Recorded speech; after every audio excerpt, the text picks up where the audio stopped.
سامعین کرام السلام علیکم ورحمۃ اللہ وبرکاتہ۔ سیرت النبی کی قسط نمبر 21 واقعہ صحیفہ چاک کیے جانے کا۔ ان حالات پر پورے 3 سال گزر گئے۔ اس کے بعد محرم 10 نبوت میں صحیفہ چاک کیے جانے اور اس کے ظالمانہ عہد و پیمان کو ختم کیے جانے کا واقعہ پیش آیا۔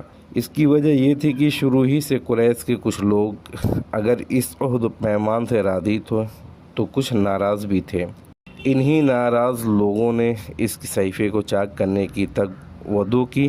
اس کی اصل محرک قبیلہ بنو عامر بن لوئی کا حشام بن عمرو نامی ایک شخص تھا۔ یہ رات کی تاریکی میں چپکے شعیب بن طالب کے اندر غلہ بھیج کر بنو ہاشم کی مدد بھی کیا کرتا تھا۔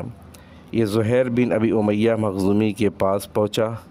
زہیر کی ماں عاتکہ عبد المطلب کی صاحبزادی یعنی ابو طالب کی بہن تھی۔ ان سے کہا، زہیر کیا تم یہ گوارا ہے کہ تم تو مزے سے کھاؤ پیو، تمہارے ماموں کا وہ حال ہے جسے تم جانتے ہو۔ زہیر نے کہا، افسوس، میں تنہا کیا کر سکتا ہوں۔ ہاں، اگر میرے ساتھ کوئی اور آدمی ہوتا تو میں اس صحیفے کو پھاڑنے کے لیے یقیناً اٹھ پڑتا۔ اس نے کہا، اچھا تو ایک آدمی اور موجود ہے؟ پوچھا، کون ہے؟ کہا، میں ہوں۔ زہیر نے کہا، اچھا تو اب تیسرا آدمی تلاش کرو۔ اس پر حشام مطعم بن عدی کے پاس گیا اور بنو ہاشم بنو مطلب سے، جو کہ عبد المناف کی اولاد تھے، مطعم کے قریبی نسبی تعلق کا ذکر کر کے اسے ملامت کی اور اس نے اس پر ظلم قریش کی ہمنوائی کیوں نہ کرائی۔ یاد رہے کہ مطعم بھی عبد المناف ہی کی نسل سے تھا۔ مطعم نے کہا، افسوس، میں تنہا کیا کر سکتا ہوں۔ حشام نے کہا، ایک آدمی اور موجود ہے۔ مطعم نے پوچھا، کون ہے؟ حشام نے کہا۔ مطعم نے کہا، اچھا ایک تیسرا آدمی تلاش کرو۔ حشام نے کہا، یہ بھی کر چکا ہوں۔ پوچھا، وہ کون ہے؟ کہا، زہیر بن ابی امیہ۔ مطعم نے کہا، اچھا تو اب چوتھا آدمی تلاش کرو۔ اس پر حشام بن عمرو ابو الجنتری بن حشام کے پاس گیا۔ اس سے بھی اسی طرح کی گفتگو کی جیسے مطعم سے کی تھی۔ اس نے کہا، بھلا کوئی اس کی تائید بھی کرنے والا ہے؟ حشام نے کہا، ہاں۔ پوچھا، کون ہے؟ کہا، زہیر بن ابی امیہ، مطعم بن عدی اور میں۔ اس نے کہا، اچھا تو اب 5واں آدمی ڈھونڈو۔ اس کے لیے حشام زمعہ بن اسود بن مطلب بن اسد کے پاس گیا۔ اس سے گفتگو کرتے ہوئے بنو ہاشم کی قرابت اور ان کے حقوق یاد دلائے۔ اس نے کہا، بھلا جس کام کے لیے مجھے بلا رہے ہو اس سے کوئی اور بھی متفق ہے؟ حشام نے اسباب میں جواب دیا، سب کے نام بتلائے۔ اس کے بعد ان لوگوں نے حجون کے پاس جمع ہو کر آپس میں عہد پیمان کیا کہ صحیفہ چاک کرنا ہے۔ زہیر نے کہا، میں ابتدا کروں گا، یعنی سب سے پہلے میں ہی زبان کھولوں گا۔ صبح ہوئی تو سب لوگ حسب معمول اپنی محفلوں میں پہنچے۔ زہیر بھی ایک جوڑا دیب تن کیے ہوئے پہنچا۔ پہلے بیت اللہ کے ساتھ چکر لگائے، پھر لوگوں سے مخاطب ہو کر بولا، مکے والوں، کیا ہم کھانا کھائیں، کپڑے پہنے، بنو ہاشم تباہ و برباد ہوں؟ نہ ان کے ہاتھ کچھ بیچا جائے اور نہ ان سے کچھ خریدا جائے۔ خدا کی قسم میں بیٹھ نہیں سکتا یہاں تک کہ ظالمانہ اور قرابت شکن صحیفے کو چاک کر دیا جائے۔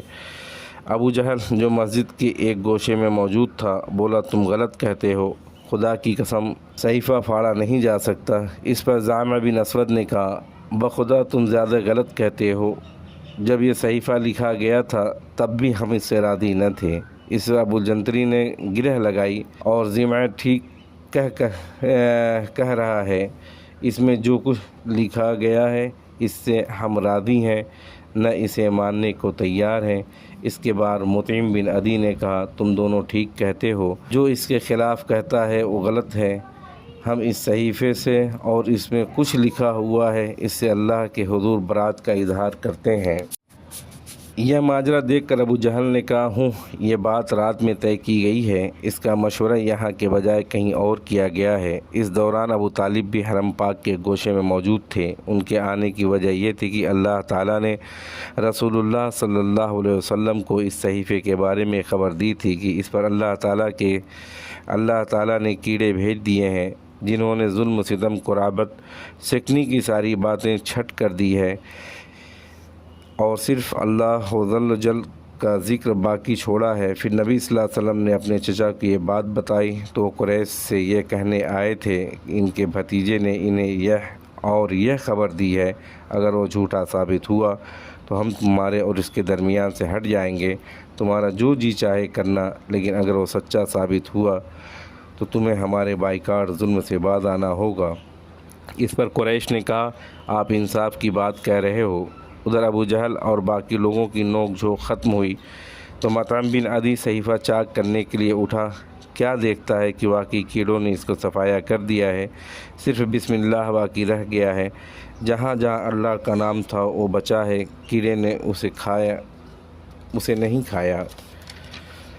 اس کے بعد صحیفہ چاک ہو گیا۔ رسول اللہ صلی اللہ علیہ وسلم بقیہ تمام حضرات شعب ابو طالب سے نکل آئے۔ مشرکین نے آپ صلی اللہ علیہ وسلم کی نبوت کی ایک عظیم الشان نشانی دیکھی، لیکن ان کا رویہ وہی رہا جس کا ذکر اس کی آیت میں ہے۔ وَإِن يَرَوْا آیَةً يُعْرِضُوا وَيَقُولُوا سِحْرٌ مُسْتَمِرٌ، اگر وہ کوئی نشانی دیکھتے ہیں تو رخ پھیر لیتے ہیں، کہتے ہیں کہ یہ تو چلتا پھرتا جادو ہے۔ چنانچہ مشرکین نے اس نشانی سے بھی رخ پھیر لیا اور اپنے کفر کی راہ میں چند قدم آگے بڑھ گئے۔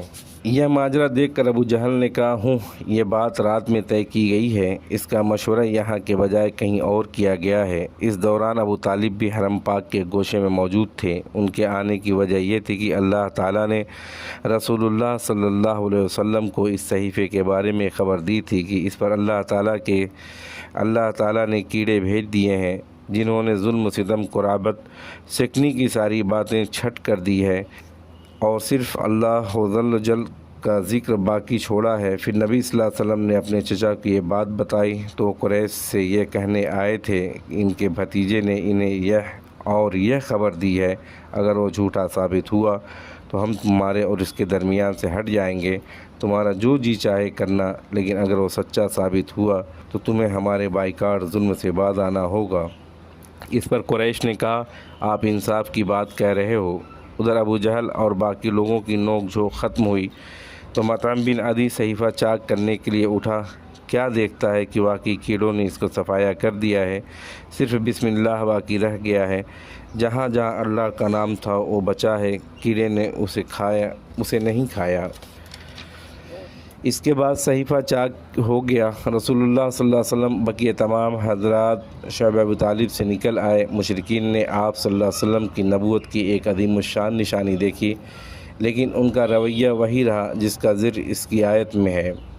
وَإِن يَرَوْا آیَةً يُعْرِضُوا وَيَقُولُوا سِحْرٌ مُسْتَمِرٌ، اگر وہ کوئی نشانی دیکھتے ہیں تو رخ پھیر لیتے ہیں، کہتے ہیں کہ یہ تو چلتا پھرتا جادو ہے۔ چنانچہ مشرکین نے اس نشانی سے بھی رخ پھیر لیا اور اپنے کفر کی راہ میں چند قدم آگے بڑھ گئے۔